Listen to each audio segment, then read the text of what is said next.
الحمد لله الذي هدانا لهذا وما كنا لنهتدي لولا أن هدانا الله ونشهد أن لا إله إلا الله وحده لا شريك له ونشهد أن سيدنا سندنا شفيعنا حبيبنا مولانا محمدا عبده ورسوله قال الله تبارك وتعالى في كلامه المبارك بعد أعوذ بالله من الشيطان الرجيم بسم الله الرحمن الرحيم والذين يبتغون الكتاب مما ملكت أيمانكم فكاتبوهم إن علمتم فيهم خيرا وآتوهم مما لله الذي آتاكم ولا تكرهوا فتياتكم على البغاء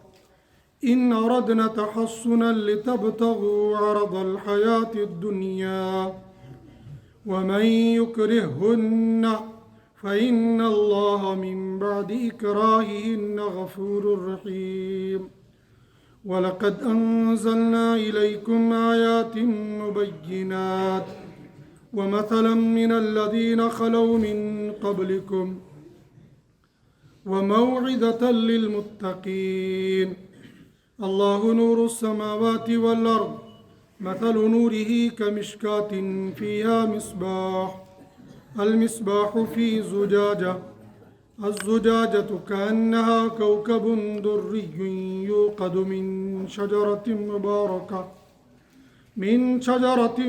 مباركة زيتونة لا شرقية ولا غربية يكاد زيتها يضيء ولو لم تمسسه نار نور على نور يهدي الله لنوره من يشاء ويضرب الله الأمثال للناس والله بكل شيء عليم صدق الله العظيم وصدق رسوله النبي الكريم ونحن على ذلك لمن الشاهدين والشاكرين برحمتك يا أرحم الراحمين اللهم صل على محمد وعلى آل محمد كما صليت على إبراهيم وعلى آل إبراهيم إنك حميد مجيد اللهم بارك على محمد وعلى آل محمد كما باركت على إبراهيم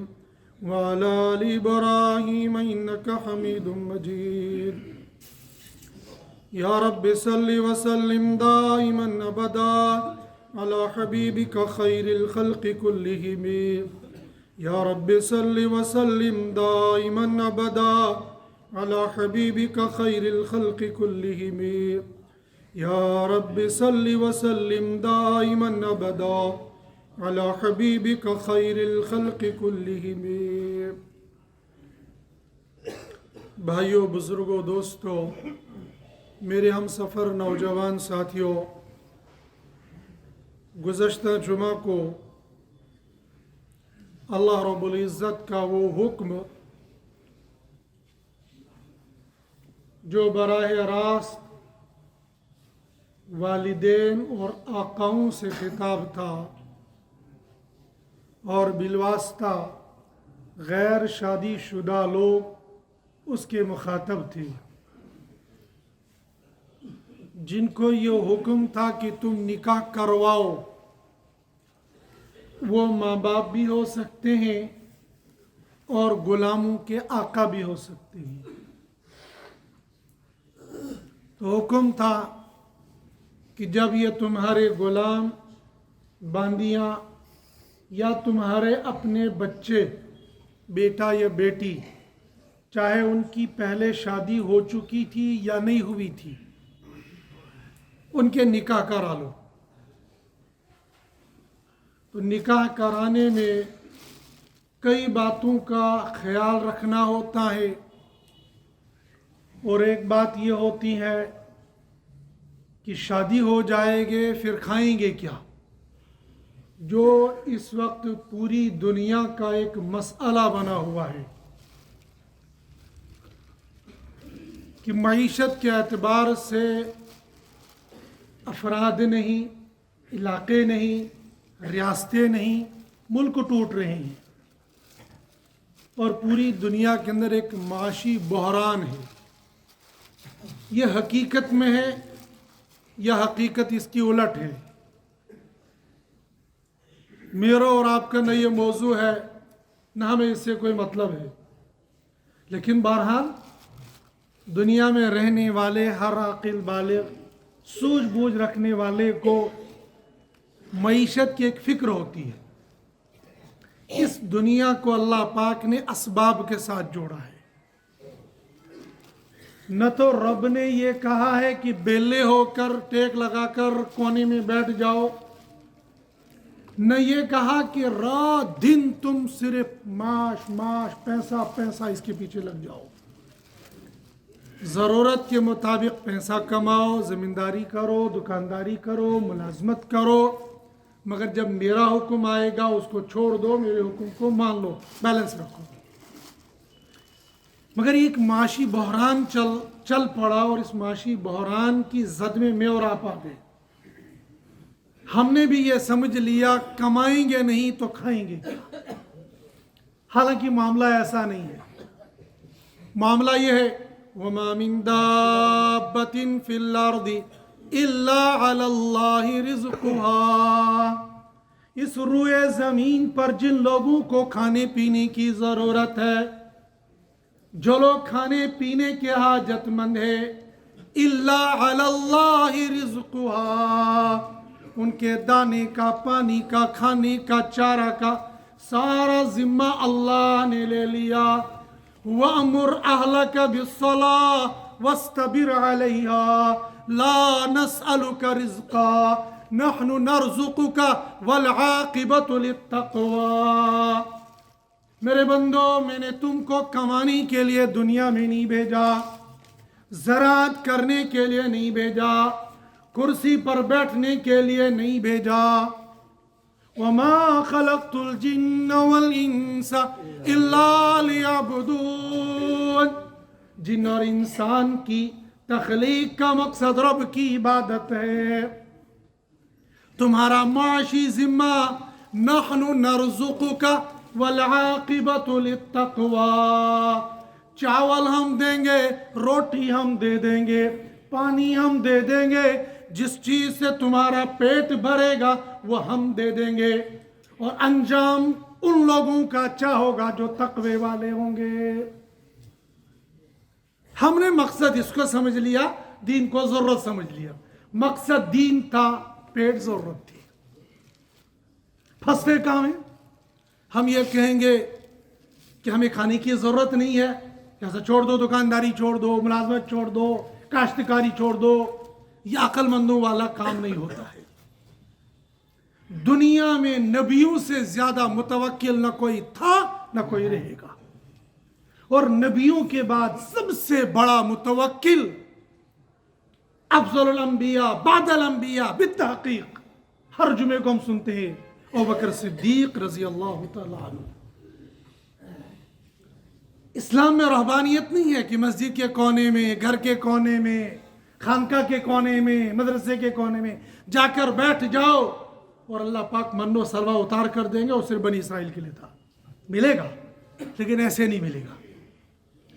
صدیق اکبر رضی اللہ تعالیٰ عنہ سے بڑا ہوا ایمان انبیاء کے بعد کسی کا نہیں تھا. یہ ہمارا ایمان ہے، بلکہ یہ ہمارا عقیدہ ہے، یہ اعتقاد ہے کہ صحابہ میں سے بھی سب سے افضل، سب سے اعلیٰ، سب سے بہتر ہر اعتبار سے من کل الوجوہ صدیق اکبر رضی اللہ تعالیٰ عنہ تھے. صدیق اکبر سے بڑا ایمان کسی کا نہیں تھا، تو صدیق اکبر سے بڑا متوکل بھی کون ہوگا. لیکن یہ واقعہ موجود ہے اور صحیح واقعہ ہے کہ جب خلیفہ بنائے گئے، صبح کو چادریں کندھے پر لے کر بازار کی طرف چل پڑی. یہاں امیر المومنین، کہاں جا رہے ہو؟ کہا بازار جا رہا ہوں. کیوں؟ یہ چادریں بیچنے. کہا آپ کو خلیفہ بنایا گیا ہے، چادریں بیچو گے تو نظام کیسے چلے گا؟ کہا وہ ٹھیک ہے لیکن یہ بھی تو ہے نا बाल बच्चे भी तो हैं ना, उनको भी तो खिलाना है। कहा बिल्कुल ये बात सही है, इसका हल तलाश करते हैं। ये नहीं कहा जाओ मुसल्ला बिछाओ अल्लाह अकबर मांग लो अल्लाह दे देंगे। हमारे यहां तवक्कुल की डेफिनेशन ही बदल गई है कि जो मुसल्ले पर बैठेगा बस मुतवक्किल वो है, जिसने 15 मीटर का पगड़ बांध लिया बस वही है। विलायत का मकाम किसको मिल सकता है और वलियों की शक्ल में शैतान कौन आएगा कोई पता नहीं होता है। हल बताया कि खाना भी जरूरी है, तवक्कुल भी जरूरी है। का हल तलाश करते हैं। बैतुल माल से एक बंदे की जितनी तनख्वाह मुमकिन हो सकती है वो ले लो। ये एक मामूली वाकया नहीं है, ये एक इतना बड़ा सारी दुनिया में आने वाले तमाम बादशाहों के लिए वाकया है। लेकिन बादशाह सुनेंगे, सीएम सुनेगा इसको, पीएम सुनेगा इसको, एमएलए वो तो क्या सुनेंगे।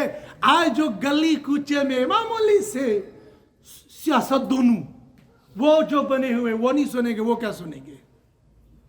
ये अमीरुल मोमिनीन खलीफतुल मुस्लिमीन है, यह मुसलमानों का बादशाह है, यह मुसलमानों का पीएम है।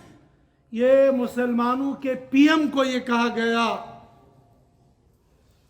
कि जो बैतुल माल से जितनी तुम्हारी जरूरत है इतनी तनख्वाह तुम्हारी ले लो।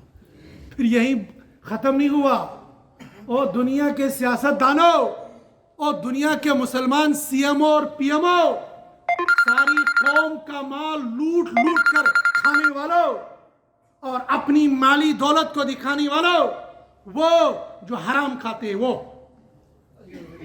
वो जो हराम खाते हैं, कौम का खाते हैं, वो पढ़ो सिद्दीक़ अकबर का वाक़या। सिद्दीक़ अकबर आपके लिए रहबरी है, रहनुमाई है, मॉडल है। कोई और दुनिया का इंसान तुम्हारे लिए मॉडल नहीं हो सकता है। अगर तुम्हें सियासत करनी है, सियासत करने के लिए सिद्दीक़ अकबर की सियासत को पढ़ो। जब उनकी अहलिया ने थोड़ा थोड़ा बचा के रखा और अपने बाल बच्चों के लिए मीठा खाना तैयार किया, सिद्दीक़ अकबर ये आया कहां से? रोज का जो हमारे लिए खाना था थोड़ा थोड़ा बचा के रखा, उससे ये मीठा बनाया। सीएम साहब, पीएम साहब, अमीरुल मोमिनीन खलीफतुल मुस्लिमीन ये फरमा रहे हैं, तजर्बे से ये बात मालूम हो गई कि बैतुल माल से इतना खाना हमारे लिए ज्यादा आता है, इसके अलावा हमारा पेट भर जाता और काम चल जाता, लिहाजा कल से इतना आना बंद हो गया। ये होते कौम के खादिम। कौम के खादिमों के नाम पर, कौम के नाम पर, कौम के माल पर डाका डालना, कौम को लूटना, इसका जवाब तो देना पड़ेगा। जहां और सारी बात ये कि तवक्कुल था कि भाई खिलाऊंगा क्या, तो खिलाने के लिए मसला हल किया, ऐसे काम करो। यहां से मालूम हो गया कि बड़े से बड़ा वली, बड़े से बड़ा आलिम, बड़े से बड़ा फकीह, बड़े से बड़ा मुहद्दिस जो भी आएगा, पेट तो बहरहाल उसके साथ होगा। अगर वो आपके सामने ये तकाजा करेगा कि भाई मेरे खाने का मसला तो हल करना है, आजकल के लोग कह रहे ना दिनेश कौम गस करी फिर से भी ले ला। क्यों? इमाम के घर पर, मौलवी के घर पर, मुफ्ती के घर पर, खतीब के घर पर बराह रास्त छप्पर फाड़ के आता मन्नो सलवा। कौम याद रखो, जो कौम के रहबरों के साथ रहजनी का मामला करती है वो कौम कभी फलाह नहीं पाती है। और आज के मुसलमानों का हाल शायद इससे कुछ कम नहीं होता है। अगर किसी मस्जिद का इमाम, किसी मदरसे का मुदर्रिस अपने मोहतमीम से और अपनी कमेटी से तनख्वाह की ज्यादती का मुतालबा करता है, दबन्नाज फी सबीलिल्लाह गैस पढ़ना होना ना, ठीक है शो। क्या सिद्दीक़ अकबर से बड़ा तुम्हारा इमाम मुतवक्किल आ गया? वो एक लतीफ़ा ना, कश्मीर में एक इमाम साहब नमाज पढ़ा रहे थे, पता सका दबन्नाज तो नहाय शुक्तिस नमाज पढ़नावन युस सिद्दीक़ अकबर ओस, युस नबी सब ओस नमाज पढ़नावन दबन्नाज चुको सिद्दीक़ अकबर चुक से पढ़ना, वो भी नबी सभी नमाज यो चुचुक से पढ़ना, भी नमाज से पढ़ना है। जब इधर से रवैया गलत आता है फिर इमाम की ज़बान भी गलत निकलनी शुरू हो जाती है। ये आपके रहबर हैं, ये आपके कायद हैं। जब ये सुकून से होंगे तो सुकून की दुआ भी देंगे, वरना यही चुटकुले सुनने को मिलेंगे। तो कुछ सिद्दीक़ अकबर चौपड़ा पियस नमाज। हालांकि उनका ये जुमला सही नहीं था, लेकिन मसला यह है कि जब इंसान दो दिन अंदर वेलजी नार हो तो उन पर फिर वही निकलता है उसको। सिद्दीक़ अकबर से बड़ा मुतवक्किल कोई नहीं हो सकता कायनात में। लेकिन सिद्दीक़ अकबर ने कहा भाई मेरा पेट तो है, मेरे बाल बच्चे तो है, इनका तो हल करना है। कहा यहां से करो इनको। लेकिन हमारे यहां माल की कसरत चाहिए, माल की बरकत नहीं। हालांकि शरीयत में इसका उलट है। शरीयत में माल की बरकत चाहिए, माल की कसरत नहीं चाहिए। जिन लोगों के पास माल की कसरत है दुनिया में भी परेशान, आखिरत में भी परेशान। आखिरत की परेशानी तो आनी ही आनी है। ये जो आजकल सब कुछ हो रहा है, हर मालदार के घर में सुबह और शाम रेड पड़ रही है, क्या वजह है? ये सब धंधा, ये माल की वजह से जब दुनिया के अंदर परेशानी आ गई तो आखिरत के अंदर कितनी परेशानी होगी। वो एक वाकया लिखा है, मुमकिन है ये मनगढ़ंत होगा, मुमकिन है ये इसलिए कि मुझे किसी मोतबर किताब में ये नहीं मिला, लेकिन सबक सीखने के लिए ये काफ़ी है कि घर की खादिमा घर की सफाई कर रही थी और आका के रूम की सफाई करते करते आका के बिस्तर पर जब उसकी नज़र पड़ी तो नरम लिहाफ और ऐसी पता नहीं क्या क्या उसमें लगा होगा। उसने कहा थोड़ी देर में ज़रा लेट जाती हूँ, कितना सुकून आएगा। तो वो लेटी क्या तो उसकी आंख लग गई। इत्तेफाकन आका आ गया। अच्छा ये चंद टक्कों की नौकरानी ये मेरे बिस्तर पर सो रही है। नौकरों को बुलाया, जो उसकी धुलाई होनी चाहिए थी वो धुलाई हो गई, लेकिन इस धुलाई के नतीजे में ये लौंडिया, ये नौकरानी चीखनी चाहिए थी, चिल्लानी चाहिए थी, वावेला मचानी चाहिए थी, यहाँ से रही थी। हंसते हंसते जब आका ने देखा ये चक्कर क्या है तो उसने कहा हे रुक जाओ, मारो मत इसको। कहा भाई तुम हंस रही हो, तुम्हें तो रोना चाहिए, चीखना चाहिए। कहा मैं इस बात पर हंस रही हूं कि मैं इस बिस्तर पर थोड़ी देर के लिए सोई थी, मेरी इतनी पिटाई हो रही है, जो साल से इस पर सो रहा है उसको कितनी पिटाई होने वाली है। सबक सीखने के लिए तो इतना काफी है कि ये जो मेरी और आपकी जिंदगी चल रही है ऐश और आराम वाली, अगर अल्लाह के डर और खौफ वाली नहीं होगी तो पिटाई हो सकती है। हमारे यहाँ माल की कसरत नहीं चाहिए, माल की बरकत चाहिए। हाँ अल्लाह पाक कसीर माल दे देंगे तो हम उसको कहेंगे ओ ये तो अलायाज़ुबिल्लाह ये हो गए ना। कसीर से कसीर मालदार भी अल्लाह का नेक बंदा हो सकता है। बड़े साहबा थे। अब्दुर्रहमान बिन औफ रज़ियल्लाहु तआला अन्हु जब मदीनतुल मुनव्वरा आए, न दर था न घर था, न जर था न जमीन थी न जन थी, कुछ भी नहीं था। साहबी रसूल ने कहा ये ले लो तुम। अंसारी साहबी ने कहा ये नहीं चाहिए, तुम मुझे थोड़ा सा कर्ज दे दो। वो कर्ज लेकर कुल्हाड़ी खरीदी और फिर जंगल में गए, लकड़ियां काटी, उनको बेचा, ये काम शुरू कर दिया। ये काम शुरू करते करते करते करते माल इतना बड़ा, यहाँ तक कि अब्दुर्रहमान बिन औफ रज़ियल्लाहु तआला अन्हु का पहला ऊंट मुल्क शाम और आखिरी ऊंट मदीनतुल मुनव्वरा होता था। इतने ऊंट उनके पास हुआ करते थे। बहुत सारे साहबा के पास बड़ा माल था। तो माल का होना ये कोई बुरी बात नहीं है, लेकिन माल आकर अल्लाह से डरते भी रहना चाहिए, कहीं माल में गड़बड़ न हो जाए। हमारे यहाँ माल की कसरत, लाओ हलाल है, हराम है, चोरी है, डकैती है, धोखा, जो मर्जी हो ना। हमने एक एक रुपया भी जब लेना है फूंक फूंक कर। सय्यदना इमाम आज़म अबू हनीफा रहमतुल्लाह अलैह ने जब दुकान पर रहने वाले नौकर या दुकान पर रहने वाले मुलाजिम को छोड़कर घर गए, वापस आए, मुलाजिम से पूछा वो थान क्या हुआ? कहा बेच दिया। कहा उसके अंदर ये नक्स था, तुमने बताया? कहा नहीं बताया। वापस उसके पास गए और उसको बताया इसके अंदर ये नक्स है, लेना चाहो तो ले लो, वरना कमी है, वरना ले जाओ। हमारे यहाँ क्या होता है, गोल मोल से करीब दीवान दबन इसका लोग पता लगा शामस पता करा खत्म होता। हजरत नबी करीम सल्लल्लाहु अलैहि वसल्लम जा रहे थे मंडी में, गेहूं बेचा जा रहा था। आप अलैहिस्सलाम ने गेहूं के बोरे पर, गेहूं के ढेर पर यूं हाथ डाला और अंदर से उनको गीला गेहूं निकला। आप सल्लल्लाहु अलैहि वसल्लम ने पूछा ये क्या? ऊपर से सूखा, नीचे से गीला, ये क्या? ताजिर समझ जाएंगे कि अधूरियल कनक कनो वजन ज्यादा उसका होगा। अगर तजर्बा करना होगा तो लुंड व्यापारी के पास जाना चाहिए।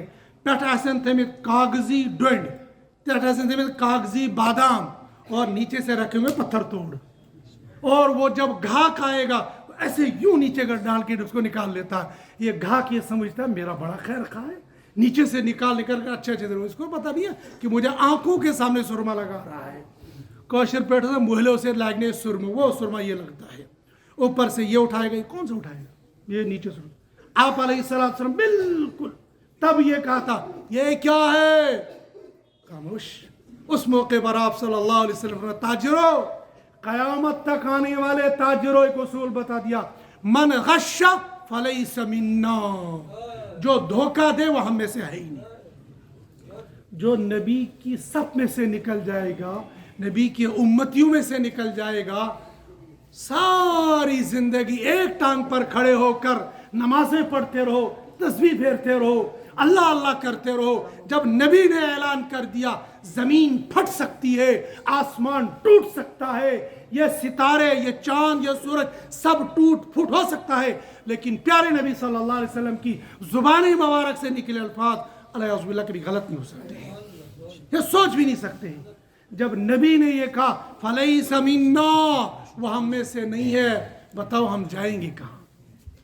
माल कमाओ, लेकिन माल वो होना चाहिए हक हलाल का होना चाहिए। तो हमारे यहाँ चाहिए कसरत, ना कसरत नहीं, माल में चाहो बरकत। रब्बा जितना है इसमें बरकत दे दे। अगर 5 लाख तनख्वाह हुई और उसमें बरकत नहीं हुई तो 20 तारीख के बाद कहेंगे रबी सासा दिया गोजुम दबना शीरो, पता महीने का आखिरी चल रहा है, कैसे पैसा हो जाएगा। और जिसके पैसों में बरकत होती है वो 20 तारीख नहीं, अगर तुम 29.5 तारीख को भी उसके घर में जाओगे, जितने मांगोगे इंशाल्लाह दे देगा। तजर्बा करके देना, जिनके पैसों में बरकत होती है 29.5 वाली तारीख पर जाओ तब भी मिलेंगे। और यहाँ जो ही 15 से 16 हो जाएगी, दबन्ना महीना खत्म होने वाला, आज का से पैसे होते हैं। तनख्वाह कितनी है? 5 लाख, और इस बेचारे की 5,000।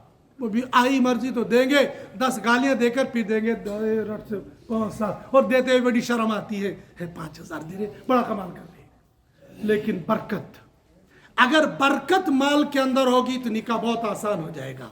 जब माल में कसरत मांगोगे निकाह बहुत मुश्किल हो जाएगा। रब ने कहा जब माल के अंदर बरकत होगी तो तुम्हारे लिए निकाह करना आसान हो जाएगा। तुमने ये जो समझ लिया है कि पैसा आएगा, मुलाजिम लगेगा और गवर्नमेंट जॉब लग जाएगी, उसके बाद निकाह करूंगा, वलयस्तअफिफिल्लज़ीना ला यजिदून निकाहन हत्ता युगनियहुमुल्लाहु मिन फज़लिह।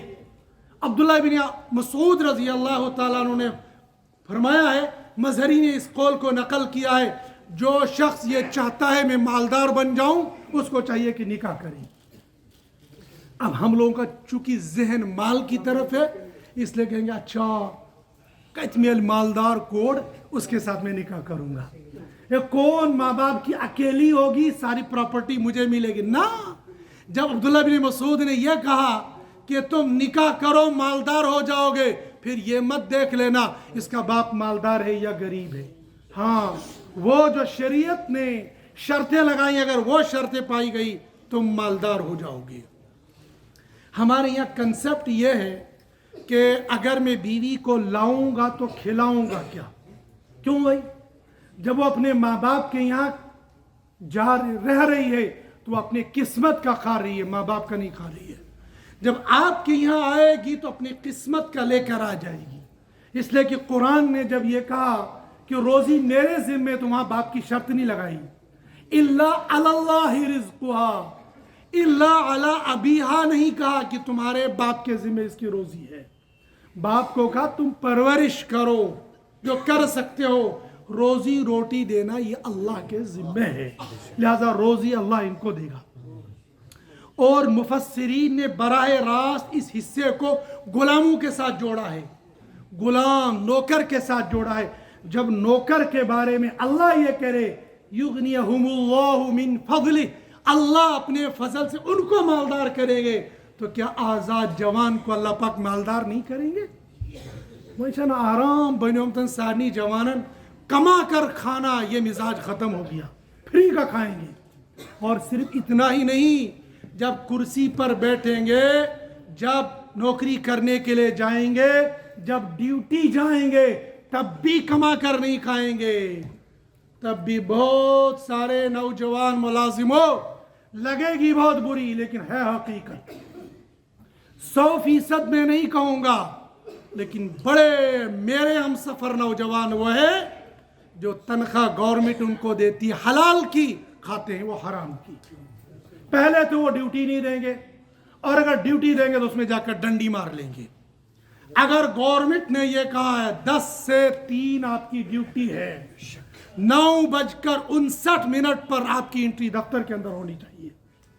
अगर ये समझ रहे हो कि मुझे देखने वाला कौन है, तो गवर्नमेंट ने कहा था पहले सीसीटीवी कैमरे लगाओ, फेल हो गए, अब का अंगूठा लगाओ, फेल हो गए उसमें भी।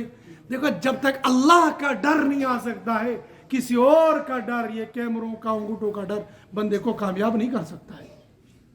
डंडी ऐसे मारते, सुबह को गए अंगूठा लगाया, फिर रफू चक्कर, और 3:30 बजे से पहले फिर पहुंच गए, फिर अंगूठा लगा लिया। गवर्नमेंट के सामने ये 24 घंटे, ये 12 घंटे या 8 घंटे जो ड्यूटी देनी थी, ये तो इसके अंदर, लेकिन हकीकत में कहाँ है?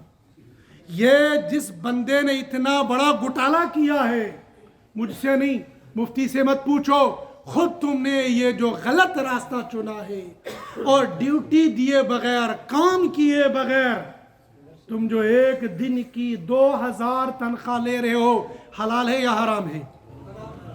इसी बंदे के घर में एक मजदूर जाता है, और वो मजदूर 10 बजे उसको आना है, 6 बजे उसकी ड्यूटी करनी है, दिहाड़ी देगा 500, बहुत कमाल 600, बहुत कमाल 700, बहुत कमाल 800। जम्मू में शायद अभी 800 से ज़्यादा नहीं है, इल्ला माशाअल्लाह। और खुद ये एक दिहाड़ी के ले रहा 2000, इसलिए कि महीने की सैलरी है 60,000, तो एक महीने की होगी 2000, 30 की होगी 60,000, इसको देने 80 रुपये, इसको देने 800 रुपये। अब इसको आना था 10 बजे, या गया 10:30 बजे। खुद इसका रवैया देख लेना। फिर 10:30 बजे आ गया, 2 घंटे काम किया, फिर ठाठ से बैठा और मोबाइल खोलकर व्हाट्सएप चेक किया। बताओ, ये मालिक जो 2000 दिहाड़ी वहां लेता है, ये इसके साथ क्या रवैया इख्तियार करेगा? फिर मोबाइल रख लिया, बीड़ी निकाली, बीड़ी पीने लग गया। फिर उसने ये उल्टे पुल्टे कुछ काम कर लिए, काम भी कर रहा है, लेकिन साथ में ये सारे काम कर रहा है अमानतदारी से। यही बंदा ये बताएगा, ये शाम को इसको 800 रुपये देगा या डंडा लगाने के लिए तैयार होगा। यह हालांकि इसने काम भी किया, इसने 4 फुट की 2 फुट की दीवार भी लगा दी, लेकिन बीच में जो इसने कुछ काम अपने जाती किए, उस पर यह आका नाला है। और जो बंदा अंगूठा लगा कर चला गया, शाम को दोबारा अंगूठा लगाने के लिए आ गया, दुनिया वालों की आंखों में तुमने झोल छोंक दी, लेकिन अल्लाह को क्या जवाब दोगे? फिर जब ये पैसा आएगा तो इस पैसे में बरकत कहाँ से आएगी? हराम का एक लुकमा भी हलाल के तमाम पैसों को बर्बाद कर सकता है। मैं ये नहीं कहता है कि बाकी दिनों में जो उसने ड्यूटी दी है वो उसकी हराम है, ना, वो हलाल है, लेकिन जो हराम इसके साथ हलाल के साथ मिल गया, ये खराब कर सकता है। हज्जाज बिन यूसुफ जालिम था, उसने 40 उलमा को बुलाया और उनको खाना खिलाया, और उसके बाद 40 दिन के लिए मैं जो मर्जी वो कर लो, तुम मेरा कुछ नहीं बिगाड़ सकते। कहा क्यों? कहा मैंने तुमको हराम खाना खिला दिया, तुम्हारी दुआ कबूल नहीं होगी। जालिम जाबिर को भी यकीन था कि रिज़्क़ हलाल खाने के बाद दुआ कबूल होती है, और रिज़्क़ हराम खाने के बाद 40 दिन तक तो कम से कम छुट्टी मिल गई। اور جس کا روزانہ کے حرام کے لقمے جاری ہوں گے اور رات کو اٹھ کر روتا ہوگا، ہائے ہائے میں کوئی پریشانی، اللہ کہاں سے سنے گا؟ اللہ اوپر سے اور تھپڑ مارے گا۔ مال ہونا چاہیے حلال کا، اور اللہ غنی کر دے گا۔ جب غلام کو غنی کر دے گا تو اس جوان کو غنی نہیں کرے گا؟ نکاح کر لو جوانوں، اپنی عفت اور پاک دامی کی حفاظت کے لیے نکاح تمہیں کرنا چاہیے۔ اب نکاح کرنا افضل ہے یا نکاح کے بغیر رہ کر عبادت کرنا افضل ہے؟ بہت سارے جوانوں کو تقوی کا حیضہ ہو جاتا ہے، دبنا کیا نکاح پکا کریں گے، بال بچوں کے جھنجٹ میں بس اللہ اللہ اللہ کرتے رہیں گے۔ ٹھیک، سیدنا امام اعظم ابو حنیفہ رحمۃ اللہ علیہ نے فرمایا نکاح کرنا افضل ہے۔ سیدنا امام شافعی رحمۃ اللہ علیہ نے فرمایا کہ اگر یہ مہر بھی دے سکتا تھا اور اپنے گناہوں پر اس کو کنٹرول بھی، یعنی اگر میں نکاح نہیں کروں گا تو مجھ سے کوئی غلطی بھول چوک بھی نہیں ہو سکتی ہے، یہ کنٹرول بھی ہے، اور بیوی اگر لائے گا کھلا پلا بھی سکتا ہے، تو ایسا بندہ اگر یہ چاہے گا میں نکاح نہ کروں عبادت کروں تو اس کے لیے عبادت کرنا افضل ہے۔ لیکن امام ابو حنیفہ رحمۃ اللہ علیہ کو ان لوگوں نے امام اعظم کا لقب دیا تھا۔ کیوں؟ امام اعظم رحمۃ اللہ علیہ بہت دور کی سوچتے تھے، اور امام شافعی رحمۃ اللہ علیہ وہ بھی بہت دور کی سوچتے تھے، لیکن بعض معاملات میں وہ قریب قریب کی سوچتے تھے۔ میں آپ کو ایک مثال دوں گا۔ امام شافعی رحمۃ اللہ علیہ کے یہاں جب تکبیر تحریمہ کے لیے ہاتھ اٹھائیں گے تو امام شافعی نے فرمایا یہاں مونڈوں تک ہاتھ اٹھا لو، اور امام ابو حنیفہ رحمۃ اللہ علیہ نے فرمایا کہ جب ہاتھ اٹھاؤ تو یہاں کانوں کی لو تک، یہ یہاں تک، یہ یہاں تک، یہاں تک، یہ فرض واجب نہیں ہے، مستحب ہے، سنت ہے۔ یہ افضل مفضول کی بحث ہے، اگر یہاں تک اٹھائے گا تب بھی نماز ہو جائے گی، یہاں تک نماز ہو جائے گی تب بھی ہو جائے گی۔ لیکن مسئلہ کیا ہے؟ مسئلہ یہ ہے کہ حدیث کی کتاب میں 3 حدیثیں آئی ہیں۔ ایک حدیث میں ہے کہ ہاتھ اٹھاؤ تم اپنے مونڈوں تک، دوسری حدیث میں اپنے ہاتھ کو اٹھاؤ کان تک، تیسری حدیث میں کہ اپنے ہاتھ کو اٹھاؤ کان کی لو تک۔ اب ہاتھ کس کو کہتے ہیں؟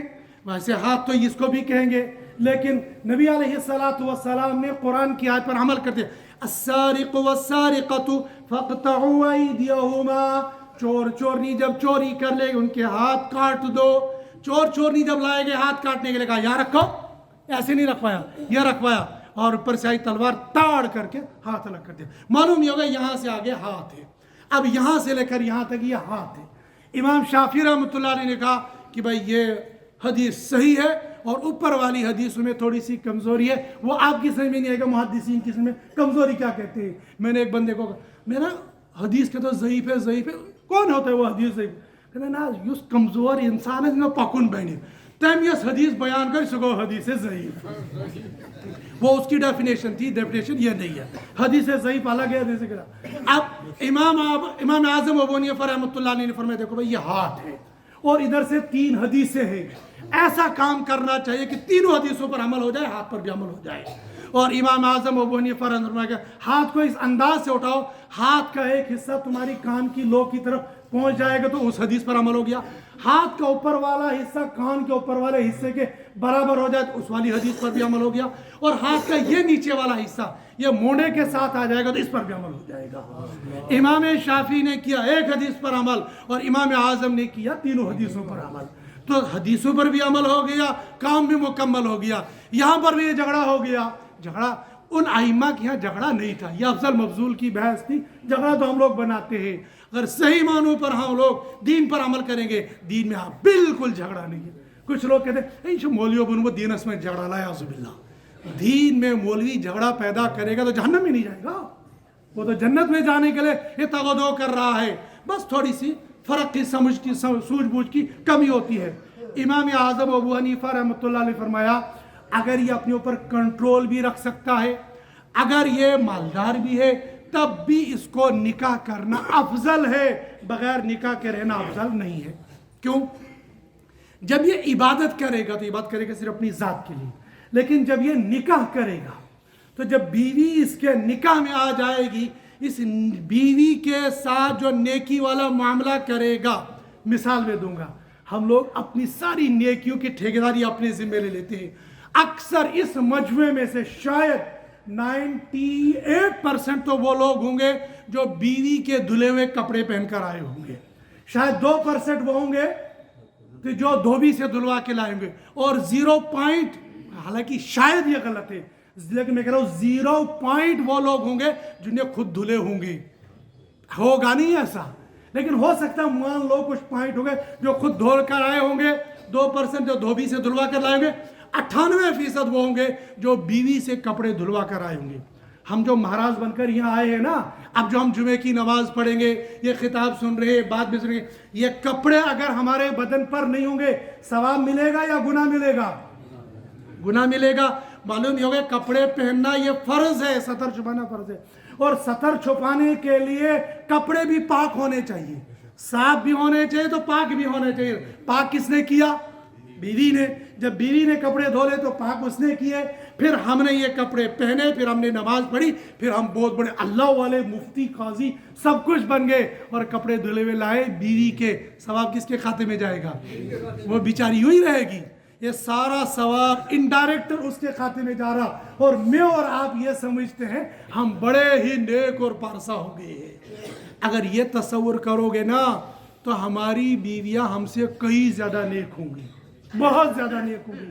وہ بیچاریاں نفل کم پڑھتی ہوں گی, تلاوت کم کرتی ہوں گی, نیک بہت زیادہ ہوں گی, تہجد بھی پڑھتی ہوں گی. یہ جو گرمیوں میں جموں میں کچن میں بیٹھ کر کھانا پکاتی ہوں گی, روزے داروں کے لیے کتنا پسینہ نکلتا ہے, اور خالی ہم تو مزے لے لیتے ہیں دسترخوان پر ایسی میں بیٹھ کر. ان بیچاریوں کا حال کیا ہے؟ کیا وہ ان کے کھاتے میں نہیں جاتا ہوگا؟ امام اعظم ابو حنیفہ عراق میں بیٹھ کر یہ سب سوچ رہے کہ جب بیوی یہ سارا کام کرے گی اس کو تو ثواب ملنا ہی ملنا ہے, لیکن اس کو بھی ثواب ملے گا. بیوی ہوگی تو ثواب اس کو ملا. پھر جب بچے ہو گئے تو بچے نیک صالح ہو گئے, اس کو حافظ بنایا, اس کو مولوی بنایا, اس کو ڈاکٹر بنایا. یہ قوم کی خدمت یہاں کرنے کا ڈاکٹر بن کر, یہ قوم کی خدمت یہاں بن گیا امام بن کر, یہ قوم کی خدمت کرنے کا یہاں مدرس بن کر, وہ مدرسے میں جا کر. یہ سارا جو ثواب ان کو مل رہا ہے, لیکن پڑھایا اس باپ نے یہاں بیٹھ کر, یہ سارا اس کے کھاتے میں آ رہا ہے. لہذا امام اعظم ابو حنیفہ رحمۃ اللہ علیہ نے فرمایا نکاح کرنا افضل ہے, بغیر نکاح کے رنڈوا رہنا یہ صحیح درست نہیں ہے. جائز ہوگا لیکن درست نہیں. لہذا جو نکاح کرنے کی استطاعت یعنی حق زوجیت کو ادا کرنے کی صلاحیت رکھتے ان کو نکاح کرنا چاہیے, اور جو جوانی کی دہلیز پر پہنچ چکے ہیں ان کو نکاح جلدی کرنا چاہیے اور والدین کو جلدی کروانا چاہیے, ورنہ کہیں گناہ کے اندر مبتلا ہو گئے تو گناہ ماں باپ کے خاتے میں جائے گا, اولاد کے خاتے میں جائے گا. اللہ پاک میں قرآن سنت کے مطابق زندگی گزارنے کی توفیق نصیب فرمائے.